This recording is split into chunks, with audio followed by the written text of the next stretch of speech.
it's my great honor to introduce our very special guest, Dr. Krzysztof Hwaszcz, works at the University of Wrocław Institute of English Studies. He's also a postdoctoral researcher at Adam Mickiewicz University in Poznań.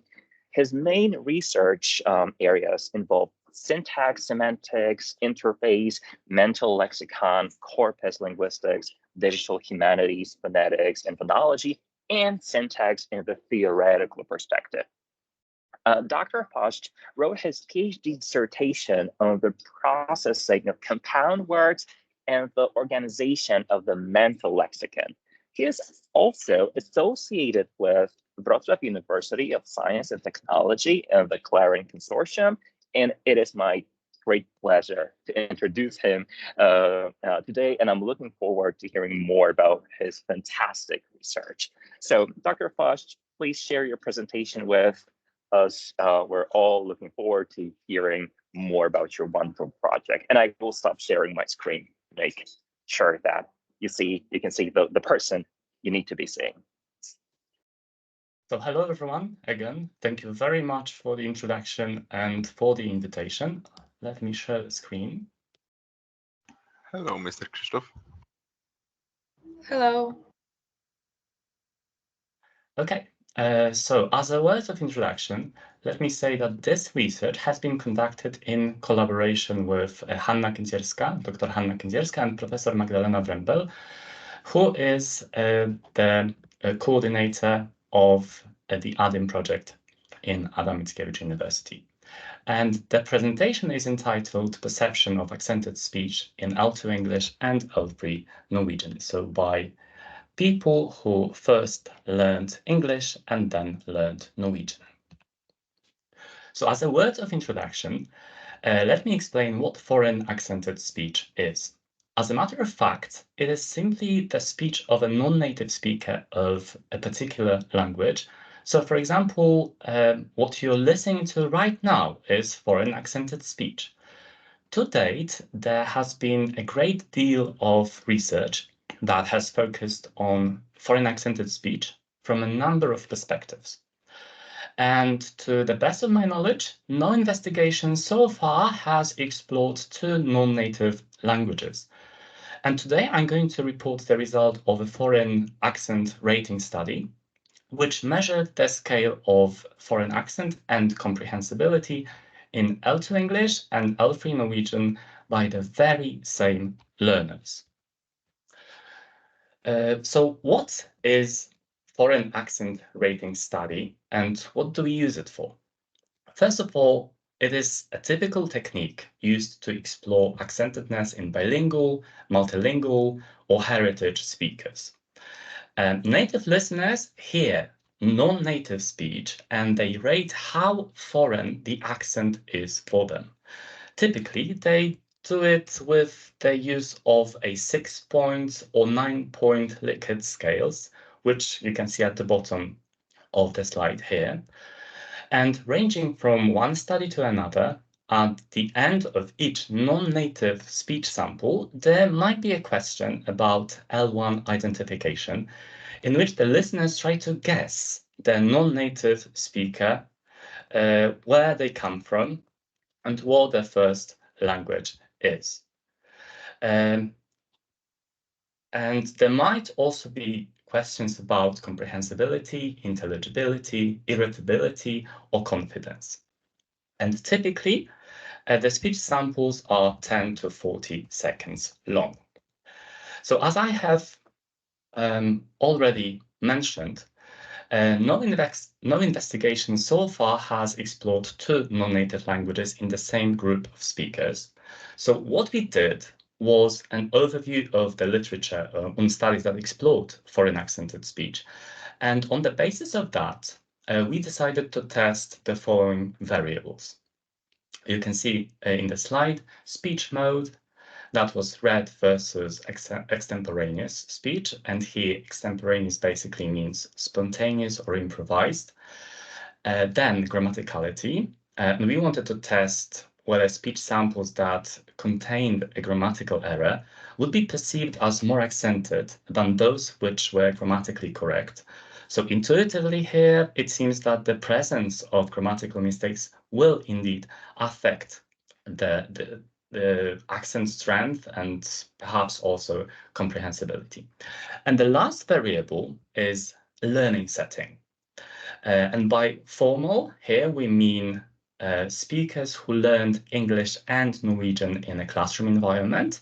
And by naturalistic, we mean Polish migrants to Norway who use English and Norwegian on a daily basis there. There were 3 parameters altogether that we specifically focused on. That was accent strength, comprehensibility, and L1 identification. I'm going to talk about them a little bit later. And there were also 3 research questions. Will the presence of grammatical errors affect the perceived strength of foreign accent and comprehensibility? Will the speech mode, that is read versus spontaneous, affect the perceived strength of foreign accent and comprehensibility? And will the instruction induced foreign accent in L3 speakers influence the perception of foreign accent and comprehensibility compared to naturalistic speakers?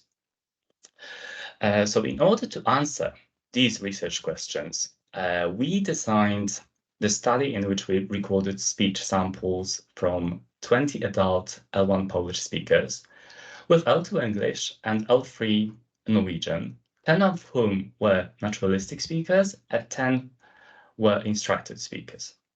For raters, we needed native speakers because they have this intuitive understanding of pronunciation patterns, intonation, and rhythm that characterize the language they use on a daily basis.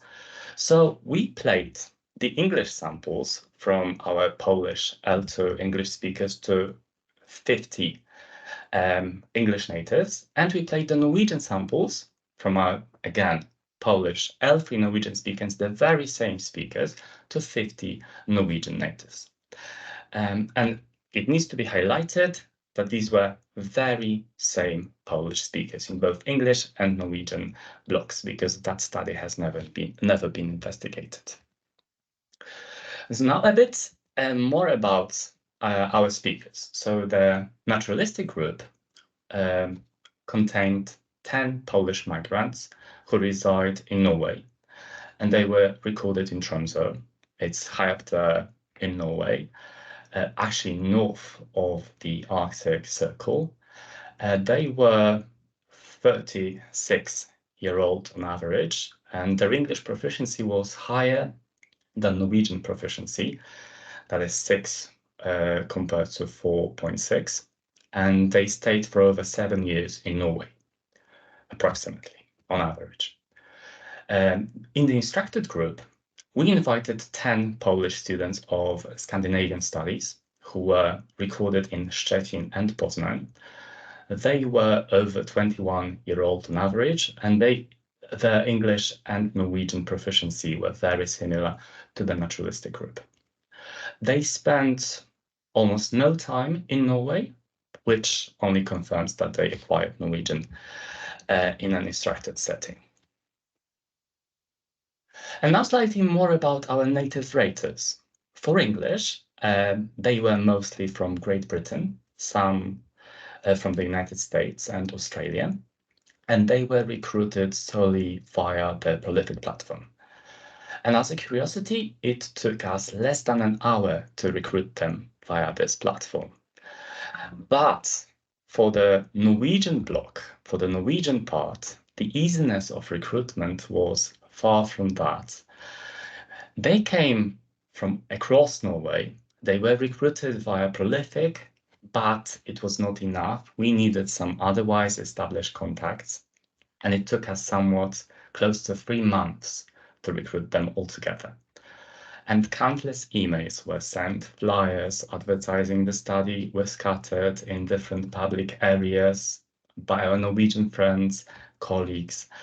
A lot of recruitment posters were published on different social media, but what finally got it. And now when it comes to our experimental material, we selected speech samples which were around 7 to 10 seconds long. And given the previous literature, it is an optimal time for listeners to be already able to recognize the accent, with the whole experiment not being too long, so that this fatigue effect would not intervene in the study. And the speech samples came both from English and Norwegian in both languages. We had read speech, which of course was only grammatically correct, and extemporaneous speech, so this spontaneous speech. But this time it was either error-free or it contained errors, so it was erroneous. And below you can see a number of technical details, but in essence, it basically means that all samples had the same volume. The necessary precautions were taken to maximize the audibility of speech samples. No clear, no hearable background noise was heard, and that the recordings, the speech samples were clear. So let us listen to the samples from one random naturalistic speaker, first in English. They agreed that the one who first succeeded in making the traveler take his cloak off should be considered stronger than the other. So the boy saw it and just ran towards him to help him to get out of the bush. So there is a cat who observes a butterfly that sits on a bush. And please mind that the red font indicates places with grammatical errors. And we did not pay attention to phonetic or phonological mistakes, just the grammatical ones. For the Norwegian samples, English translation is given for spontaneous speech, but not for the red one, because the sentence here in red speech for Norwegian is identical to the English one, as the red text came from the north wind and the sun. So let us now listen to the sample in Norwegian by the same speaker. Please mind that. De blei enige om at den som først kunne få mannen til å ta av seg frakken, skulle gjelde for sterkere enn den andre. And now spontaneous, correct? Og så da kommer en gutt som har pulset. And now spontaneous, containing an error. Hun looper etter musen, og musen gjemmer seg i et tre. And the same for the instructed speaker. First in English, the red speech. They agreed that the one who first succeeded in making the traveler take his cloak off should be considered stronger than the other. Now, spontaneous without errors. The boy, surprised with the cat, lost his red ball and it got stuck in the sea. And spontaneous with some errors. During this time, cats see fishes that he, of course, loves to eat. And now, the Norwegian samples by the very same speaker. First read. De blei enige om at den første kunne få mannen til å ta av seg frakken, skulle gjelde for først sterkere enn den andre. And spontaneous without errors. Hunden ser pølser, og han elsker pølser, så han spiser mange av dem. And the spontaneous with errors. Jeg mus gå til treet, og en gutt så den aksjen.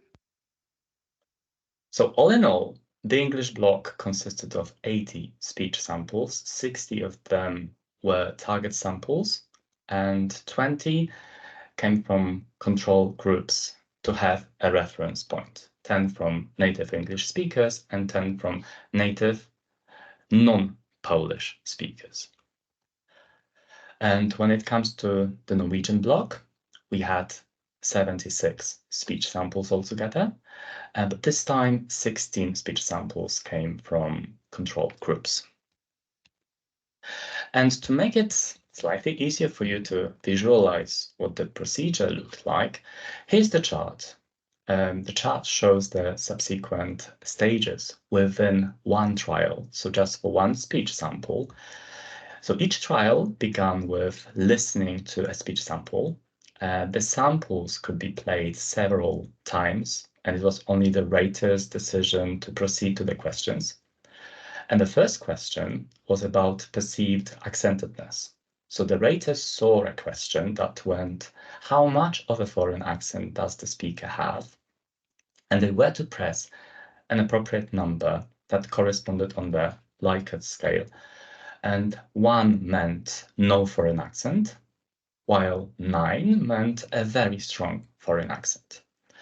The second question tested comprehensibility. The raters saw how comprehensible is this speech sample to you.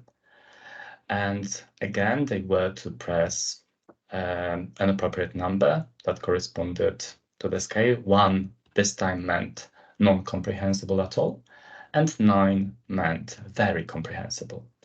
And the last question was about the origin of the speaker. It was an open question. What do you think the speaker's first language? What do you think is the speaker's first language? For which the raters needed to provide an answer without any prompted options. And this procedure was identical for the English block and for the Norwegian block. And here are the results. So in linguistics, especially experimental or empirical linguistics, we need to conduct a statistical analysis, which basically is there to ensure that the effects that we found in the group that we tested are in fact applicable across the board to the entire population. So there are some unintuitive numbers that you can see in the table. But what is important is the p-value column, so the last column in the table, because once it is lower than 0.05, it means that the effect is statistically significant and could be applicable to the entire population. But to the population of English native speakers listening to Polish, learners of L2 English. And there is a difference, as you can see, in the accent perception of native English speakers when they listen to Polish speakers of English who speak correctly as compared to when they speak incorrectly, but spontaneously.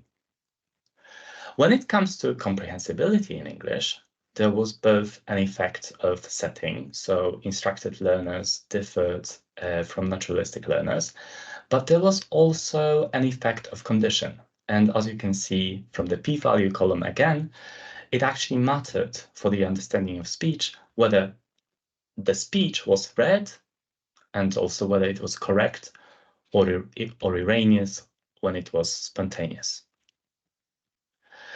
Now, when it comes to L3 Norwegian, no statistically significant effect was found for accentedness. It was very similar to what we had in English for the English block, with the exception of the contrast between read and correct spontaneous speech. So as could be seen from a statistical analysis, perceived accentedness was affected by grammatical errors in the spontaneous speech. Error-free speech was perceived as less accented than erroneous speech. And what is important was that it was only found in the case of L2 English. And we had a number of possible explanations. So first of all, speakers' level of proficiency, slightly different for English and Norwegian in the naturalistic and the instructed group, and higher sensitivity of the raters because of that. And in accordance with recent evidence that was found in the literature, native speakers reduced sensitivity to grammatical violations in non-native speech when compared with native speech. And in L2 English block, a language at which our participants were generally rather advanced, grammatical errors seemed to serve as an additional cue which influenced raters' judgments about global acceptedness. And when it comes to perceived comprehensibility, it seems that it is affected by grammatical correctness, so correct were more comprehensible than incorrect speech samples. And that was found both in English and L3 Norwegian. It was also affected by speech mode. Speech was more comprehensible the most comprehensible for the read samples than for spontaneous correct, and then for spontaneous incorrect, but only in L2 English. Why is that the case? Maybe because it was influenced by the level of proficiency or raters' experience with foreign accent. And it was perceived comprehensibility was also affected by a learning setting. Naturalistic speakers were more comprehensible than formal speakers, and that is applicable both in L2 English and L3 Norwegian, which unfortunately is not the best promotion to study foreign languages in a classroom environment, because it appears that everyday immersion in the language and culture of the target country is helpful and helps learners to be more comprehensible, but which all the same is not super surprising, to be honest. And I think a sentence like this sums it all up just very well. I don't think I need to add anything more. So language is not just learned, it's lived. Thank you very much for listening. Thank you so much. Thank you so much for delivering such an interesting talk. So it has been a great pleasure listening to you. So thank you once again, and to everyone who's present here today. You see, studying English studies is more than just studying the language. You can learn about linguistic and interesting processes. So we hope to see you all in October, if I'm not mistaken. So thank you so much, everyone. And once again, if you have any questions about the Institute of English Studies or our program or anything, just don't hesitate to email me or Dr. Sofka or other people who are responsible for the recruitment. So thank you again, Dr. Hwaszcz, and thank you everyone for participating in our today's meeting. So have a beautiful day. Enjoy the lovely weather. You too. Goodbye. Yeah, Thank you. Goodbye. Bye-bye. Bye-bye. Bye. Thank you so much. Thank you. Bye-bye. Thank you. Let me stop recording. Thank you. Bye.